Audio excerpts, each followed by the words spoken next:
well, the very distinctive pattern of Aynsley Cottage Garden design bone china made in England during the late half and quarter of the 20th century.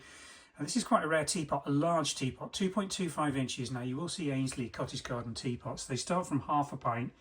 The more usual size is 1 or 1.5 pint, but this is the very large one. And if I put my hands in here, you'll get some idea of the scale of this. All the measurements are on the website listing. If it looks as if it's in mint condition and never been used, that's because it hasn't. It's still got its original QC stickers on it. And there is no tannin staining or any sign of wear, even if you look right the way through the little sieve-like grill holes there. That's usually where you can tell if a teapot's been used or not, even if it's been cleaned really well. There is nothing down the spout or behind that sieve to indicate that this has ever had tea leaves in it at all. This is in mint condition.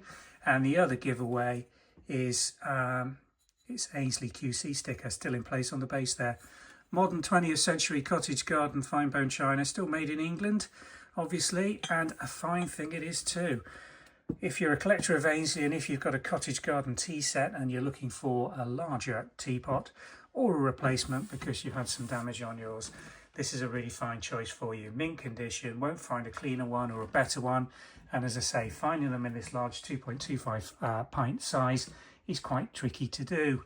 Not a lot of money either for such a beautiful and well decorated piece of English bone china. It's going on sale from the Vintage and Antiques website. We'll pop a link in the description below which will take you through. If you'd like to find out further details, measurements, pricings and availability, that's all on our website via the link. Thanks for watching.